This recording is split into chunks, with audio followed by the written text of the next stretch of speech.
ওম নমো ভগবতে বাসুদেবায়। জয় শ্রীকৃষ্ণ। রাধে রাধে। নমস্কার প্রিয় দর্শক বন্ধুগণ, আমাদের এই চ্যানেলের পক্ষ থেকে আপনাদের সকলকে স্বাগতম জানাই। আশা করছি আপনারা সকলে মূলত ভালো আছেন এবং সুস্থ আছেন। দেবী মা দুর্গা জগৎ রক্ষাকারী দেবী। হিন্দু পুরাণ ভিত্তি অনুসারে এবং পুরাণ শাস্ত্রে উল্লিখিত রয়েছে দেবী দুর্গা স্বয়ং মহিষাসুর মর্দিনী নামে পরিচিত। তিনি মহিষাসুরকে বধ করবার জন্য জন্মগ্রহণ করেছিলেন এবং যখনই পৃথিবী সমস্যার সম্মুখীন হয় এবং নানান অসুরের হাত থেকে আমাদের রক্ষা করেন নানান রূপে নানান অবতারে দেবী মা দুর্গা। তো বন্ধুগণ, আজকে আমরা এই পর্বের মাধ্যমে আলোচনা করব যে 2025 সালে তথা 1432 বঙ্গাব্দ অনুযায়ী এই বছরে দেবী দুর্গার আগমন এবং গমন নিয়ে। অর্থাৎ বন্ধুগণ, এই 2025 সালে দেবী মা দুর্গা কিসে করে গমন করবেন এবং কিসে করে আগমন ঘটবে, যার ফলে আমাদের জীবনে কেমন কি প্রভাব ফেলবে, কেমন কি প্রভাব পড়বে।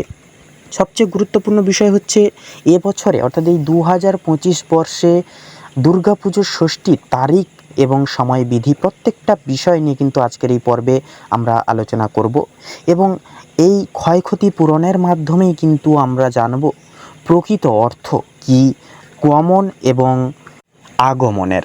তো বন্ধুগণ, অবশ্যই ভিডিওটি শুরু থেকে শেষ পর্যন্ত কোনো প্রকার স্কিপ না করে না কেটে অবশ্যই দেখবেন। আশা করছি অনেকটাই উপকৃত ফলাফল পেতে পারবেন। সেক্ষেত্রে বন্ধুগণ, সবার প্রথমে বলি, দুর্গা অষ্টমী থেকে শুরু করে দশমী এই সময়টা কিন্তু অনেকটাই যোগবৃত সময়। তো সেক্ষেত্রে দুর্গা ষষ্ঠী 2025-এর সবার প্রথমে সময়কাল জানব।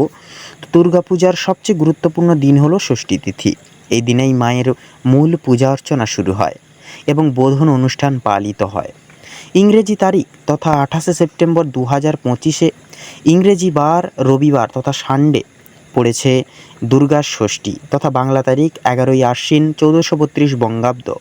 চন্দ্রমাস আশ্বিন মাসের শুক্লপক্ষের ষষ্ঠী তিথিতেই উদযাপন হবে দুর্গা ষষ্ঠী।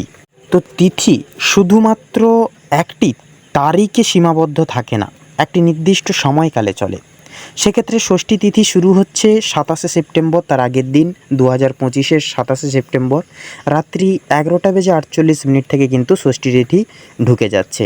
ষষ্ঠী তিথির সমাপ্তি হচ্ছে 28শে সেপ্টেম্বর 2025 রাত্রি 12:15 পর্যন্ত কিন্তু ষষ্ঠী তিথি থাকছে। প্রধান পূজার উত্তম সময় হচ্ছে 28শে সেপ্টেম্বর সকাল 6টা থেকে সন্ধ্যা 6টা পর্যন্ত। বোধন পূজার সময় হচ্ছে সকাল 6টা বেজে 8টা অর্থাৎ সকাল 6টা থেকে 8টার মধ্যে। সন্ধ্যা আরতির সময় হচ্ছে সন্ধ্যা 6টা বেজে সন্ধ্যা 7টা বেজে 30 মধ্যে সন্ধ্যা আরতির সময়। তো রবিবার ষষ্ঠীর বিশেষত্ব বিষয়ে এবারে আলোচনা করি। তো রবিবারে দুর্গা ষষ্ঠী হওয়ার অত্যন্ত শুভ ও বিরল ঘটনা। রবিবার হলো সূর্যের দিন, সূর্য দেবতার দিন, যা শক্তি ও তেজের প্রতীক এবং এই দিনে মায়ের পূজা করলে বিশেষ ফল পাওয়া যায়। সেক্ষেত্রে এবছর পড়েছে রবিবারে। সেক্ষেত্রে অনেকটাই সূর্যের শক্তি ও মায়ের শক্তির মিলন নেতৃত্ব কৃতিত্ব বৃদ্ধি করিয়ে তোলে। সামাজিক মর্যাদা ও প্রতিপত্তি বাড়ে, আত্মবিশ্বাস ও সাহস বৃদ্ধি পায়। সেক্ষেত্রে একান্তই ষষ্ঠী তিথির বার ব্রত করা, মায়ের পূজা আরাধনা করা একান্তই কিন্তু শুভ হবে এক্ষেত্রে। সম্পূর্ণ দুর্গাপুজোর তারিখ সমূহ এবারে বিস্তারিতভাবে বলি। তো মহালয়া পড়েছে 21শে সেপ্টেম্বর 2025 রবিবার। ষষ্ঠী পড়েছে 28শে সেপ্টেম্বর 2025 আবার সেই রবিবার। সপ্তমী পড়েছে 29শে সেপ্টেম্বর 2025 সোমবার। অষ্টমী পড়েছে 30শে সেপ্টেম্বর 2025 মঙ্গলবার। নবমী পড়েছে 1 অক্টোবর 2025 বুধবার এবং বিজয়া দশমী পড়েছে 2 অক্টোবর 2025 বৃহস্পতিবার। তো এরপরেই বলি দেবী দুর্গার আগমন এই সালে কেমন অর্থাৎ কিসে হতে চলেছে। তো সেক্ষেত্রে দেবী দুর্গার আগমন 2025 সালে অর্থাৎ এই বছরে গজে অর্থাৎ হাতিতে আগমন হবে। আগমনের বাহন ও তাৎপর্যের বিষয় এবারে জেনে নিই।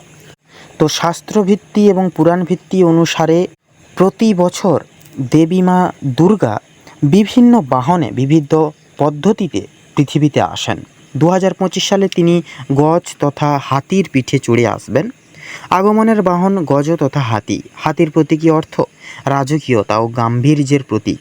শান্তি ও স্থিতিশীলতার নিদর্শন, সমৃদ্ধি ও ঐশ্বর্যের ইঙ্গিত। ধীর কিন্তু নিশ্চিত অগ্রগতির প্রতীক, বুদ্ধি ও অর্থাৎ বিবেচনার শক্তির প্রতীক। শস্য শ্যামলা বসুন্ধরার ইঙ্গিত। হাতিতে আগমনের ফলে এবছর শস্য শ্যামলা বসুন্ধরা হবে। এর অর্থ কৃষিক্ষেত্রে সমৃদ্ধি, ভালো বৃষ্টিপাত হবে, ধান, গম ও অন্যান্য ফসলের প্রচুর ফলন, কৃষকদের আয় বৃদ্ধি পাবে, খাদ্যদ্রব্যের দাম স্থিতিশীল থাকবে, প্রাকৃতিক পরিবেশের উন্নতি, যেমন ধরুন বনায়ন ও বৃক্ষরোপণে সাফল্য আসবে, পরিবেশ দূষণ কমবে, প্রাকৃতিক সৌন্দর্য বৃদ্ধি পাবে, জীববৈচিত্র্য একান্তই রক্ষা পাবে। গজে আগমনের সামগ্রিক প্রভাব, যেমন হাতিতে আগমনের ফলে সমাজে যে ইতিবাচক পরিবর্তন আসবে তা হলো অর্থনৈতিক স্থিতিশীলতা, ব্যবসা বাণিজ্যে ধীর কিন্তু নিরাপদ প্রবৃত্তি, বিনিয়োগে স্থিতিশীলতা, চাকরি কর্মস্থানের সুযোগ বৃদ্ধি, মুদ্রাস্ফীতি নিয়ন্ত্রণে থাকবে। সামাজিক ও রাজনৈতিক ক্ষেত্রে নেতৃত্বে বিচক্ষণতা আসবে, সিদ্ধান্ত গ্রহণে প্রজ্ঞার প্রয়োগ, দীর্ঘমেয়াদী পরিকল্পনা সফলতা, শান্তি ও স্থিতিশীলতা বজায় থাকবে। এবারে বলি দেবী দুর্গার গমন কেমন হবে এবং কিসে করে হবে। অর্থাৎ দেবী দুর্গা আবার পৃথিবী থেকে আবার যখন কৈলাসে ফিরবেন স্বয়ং মহাদেবের কাছে, তখন কিসে করে গমন করবেন। তো এবারে বিশেষ বিষয় হচ্ছে যে দোলায় করে কিন্তু গমন হবে দেবী দুর্গার। গমনের বাহন ও তাৎপর্য, আগমন যেমন শুভ, গমন তেমনি কিন্তু চ্যালেঞ্জিং হচ্ছে এই 2025 সালে। 2025 সালে অর্থাৎ এই বৎসরে মা দুর্গা দোলায় চড়ে ফিরে যাবেন। গমনের বাহন দোলা, অর্থাৎ দোলার প্রতীকী অর্থ অস্থিরতা ও চলমানতার প্রতীক, মড়ক ও রোগ ব্যাধির আশঙ্কা, স্বাস্থ্যগত সমস্যার ইঙ্গিত, প্রাকৃতিক দুর্যোগের সম্ভাবনা, সামাজিক অস্থিরতার আভাস। দোলায় গমনের নেতিবাচক প্রভাব, যেমন রয়েছে শাস্ত্র অনুযায়ী দোলায় গমন মড়কের ইঙ্গিত দেয়। এর বিস্তারিত প্রভাব কিন্তু অনেকাংশেই বেশি রয়েছে। প্রথমে বলি স্বাস্থ্যগত সমস্যা নিয়ে। সংক্রামক রোগের প্রাদুর্ভাব বৃদ্ধি, ভাইরাস ও ব্যাকটেরিয়াজনিত রোগ, হাসপাতাল ও চিকিৎসা সেবায় অতিরিক্ত চাপ, ঔষধের দাম বৃদ্ধির সম্ভাবনা, বয়স্ক ও শিশুদের জন্য বিশেষ ঝুঁকি থাকবে এই সময়। তো সামাজিক ও অর্থনৈতিক প্রেক্ষাপটেও কিন্তু এর প্রভাবটা গুরুতরভাবে পড়তে চলেছে। স্বাস্থ্য খাতে খরচ বৃদ্ধি, কর্মক্ষেত্রে অনুপস্থিতির হার বাড়বে, চিকিৎসা বিমার গুরুত্ব বৃদ্ধি পাবে, জনস্বাস্থ্য ব্যবস্থাপনায় চ্যালেঞ্জ বৃদ্ধি পাবে। প্রতিকার ও সুরক্ষার উপায় কিন্তু সেক্ষেত্রে রয়েছে। সেক্ষেত্রে দোলায় গমনের ক্ষতিকর প্রভাব থেকে বাঁচার কিছু উপায় রয়েছে। সবার প্রথমে বলি স্বাস্থ্যের সুরক্ষার বিষয় নিয়ে। নিয়মিত হাত ধোয়া ও পরিষ্কার পরিচ্ছন্নতা বজায় রেখে মেনটেন করে চলা, সুষম খাবার খেয়ে রোগ প্রতিরোধ ক্ষমতা বাড়ান, নিয়মিত ব্যায়াম ও যোগাসন করুন, পর্যাপ্ত জল পান করুন, ভিটামিন সি ও জিঙ্ক সমৃদ্ধি খাবার খান, ভিটামিন সি জাতীয় খাবার খান, একান্তই স্ট্যামিনার ফিরে পাবেন। আধ্যাত্মিক সুরক্ষা, নিয়মিত দুর্গা স্তোত্র পাঠ করলে মঙ্গলবার ও শুক্রবার মায়ের আরাধনা করুন, দুর্গা সহস্রনাম পাঠ করুন, হনুমান চালিসা পড়ে সুরক্ষা কামনা করুন, দেখবেন অনেকটাই কিন্তু জীবনে সুক্ষমতা পাবেন। তো এরপরে বলি সামগ্রিক মানব জীবনে প্রভাব নিয়ে। তো মিশ্র ফলাফল হবে। অর্থনৈতিক ক্ষেত্রে প্রভাব বলি প্রথমে। আগমনের শুভ প্রভাব ও গমনের অশুভ প্রভাবের সমন্বয়ে মিশ্র ফলাফল একান্তই কিন্তু ইঙ্গিত দিচ্ছে এবছর। সেক্ষেত্রে ইতিবাচক দিক হচ্ছে কৃষি খাতে প্রচুর সমৃদ্ধি আসবে, খাদ্য উৎপাদন বৃদ্ধি পাবে, রপ্তানি আয় বাড়বে, গ্রামীণ অর্থনীতিতে প্রাণ ও চঞ্চলতা, কৃষিভিত্তিক শিল্পের উন্নতি এগুলি কিন্তু থাকবে। চ্যালেঞ্জিং দিক তথা মোস্ট ডেঞ্জারাস দিকগুলি হচ্ছে স্বাস্থ্য খাতে বাড়তি খরচ হবে, চিকিৎসা সেবার চাহিদা বৃদ্ধি পাবে, কিছু খাতে কর্মী অনুপস্থিতি থাকবে, বিমা প্রিমিয়াম বৃদ্ধির সম্ভাবনা থাকবে। পারিবারিক ও সামাজিক জীবনে প্রভাব, ইতিবাচক প্রভাব হচ্ছে পারিবারিক বন্ধন আরও দৃঢ় হবে, কৃষক পরিবারের আর্থিক অবস্থার উন্নতি, গ্রামীণ জীবনযাত্রার মান বৃদ্ধি, ঐতিহ্যবাহী উৎসবের প্রাণ ও চঞ্চলতা, খাদ্য নিরাপত্তা বৃদ্ধি। সতর্কতামূলক দিক হচ্ছে, তো বন্ধুগণ, পরিবারের সদস্যদের স্বাস্থ্যের প্রতি বিশেষ যত্ন নিতে হবে, বয়স্কদের বিশেষ পরিচর্যা প্রয়োজন, শিশুদের টিকাকরণে সচেতনতা এবং পরিষ্কার পরিচ্ছন্নতায় বিশেষ গুরুত্ব দেওয়া এগুলি কিন্তু করে যেতে হবে। তো এর পাশাপাশি স্বাস্থ্যগত প্রভাবের ইতিবাচক দিক হচ্ছে প্রাকৃতিক ও তাজা খাবারের প্রাচুর্য, শাকসবজি ও ফলমূলের ভালো ফলন, পুষ্টিকর খাবারের সহজলভ্যতা, গ্রামীণ বাতাসের গুণমান উন্নতি এগুলি কিন্তু এই সময় থাকবে ইতিবাচক দিক। তো এরপরে বলি নেতিবাচক কিছু প্রভাবের বিষয় নিয়ে। তো সবার প্রথমে হবে যে সংক্রামক রোগের প্রকোপ কিন্তু বৃদ্ধি পাবে। মশামাছি বাহিত রোগের ঝুঁকি থাকবে, পানিবাহিত অর্থাৎ জলবাহিত রোগের সম্ভাবনা থাকবে, শ্বাসতন্ত্রের সংক্রমণ বৃদ্ধি পাবে। মানসিক ও আধ্যাত্মিক প্রভাবের বিষয়ে কথা বলি। প্রাকৃতিক সৌন্দর্য দেখে মন প্রফুল্ল হবে, কৃষিকাজের সাফল্যে মানসিক তৃপ্তি, ঐশ্বর্য সমৃদ্ধিতে আত্মবিশ্বাস বাড়বে, ধর্মীয় উৎসবে আনন্দ, উৎসাহ, দাতব্য কাজে অংশগ্রহণের প্রবণতা প্রভৃতি কিন্তু বাড়বে। তো সেক্ষেত্রে স্বাস্থ্য নিয়ে উদ্বেগ বৃদ্ধি পেতে পারে, খারাপ দিক হচ্ছে এটা।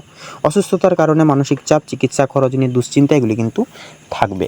তো একান্তই মিশ্র ফল পাবেন আপনারা দুর্গা দেবীর চলন অর্থাৎ গমন এবং আগমনের ভিত্তিতে মিশ্র ফল পাবেন আপনারা এই 2025 বর্ষে অর্থাৎ এই বছরে।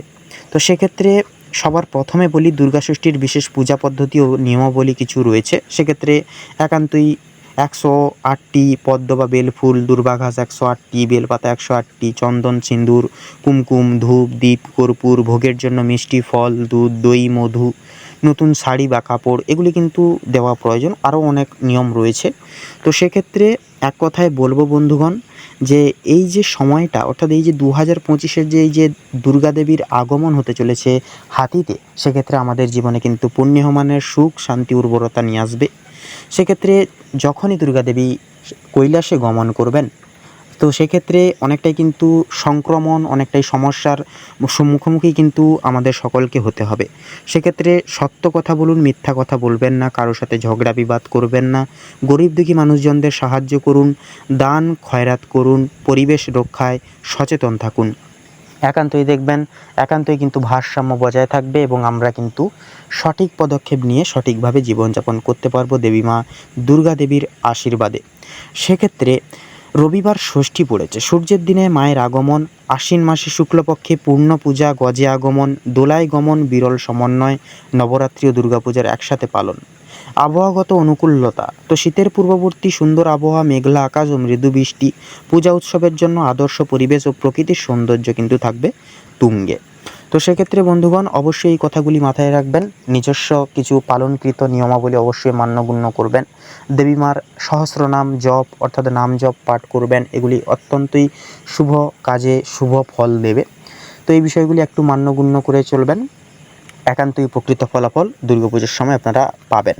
তো বন্ধুগণ আশা করছি আপনারা প্রত্যেকটা বিষয়ে তথ্য এবং টিপস অনেকটাই পেয়ে গেছেন। ভিডিওটি ভালো লাগলে লাইক করবেন এবং দুর্গা পুজোর কিছু বিষয়সূচি নিয়ে কোনো কিছু প্রশ্ন থাকলে, কোনো কিছু বিষয় জানার থাকলে, অন্যান্য বিষয় নিয়ে অবশ্যই কমেন্টে লিখে জানাতে পারেন। এছাড়াও কমেন্টে লিখে যাবেন, অবশ্যই আপনারা লিখতে ভুলবেন না এই কথাটি, অবশ্যই লিখে যাবেন নমশ্রী হরি, নমশ্রী হরি, নমশ্রী Hari, thank you universe, thank you universe, thank you universe, জয় দেবী মা দুর্গা, জয় দেবী মা দুর্গা, জয় দেবী মা দুর্গা। এই 3টি বাক্য 3 বার করে অবশ্যই লিখে যাবেন, দেখবেন জীবনে আশ্চর্যজনকভাবে ফল আপনারা পাবেন। ভিডিওটি আপন বন্ধু বান্ধবদের সাথে শেয়ার করে অবশ্যই আমাদের এই চ্যানেলটিকে সাবস্ক্রাইব করে অল অপশানে সিলেক্ট করে রেখে আমাদের পাশে অবশ্যই সবসময় সদৈব আপনারা থাকবেন। আপনারা ভালো থাকুন, সুস্থ থাকুন, সতর্ক থাকুন। এবছরের সময়কাল সময়সূচি আপনাদের খুব ভালোভাবে কাটুক এই কামনা করি, এই প্রার্থনা করি ইউনিভার্সের কাছে। নমস্কার।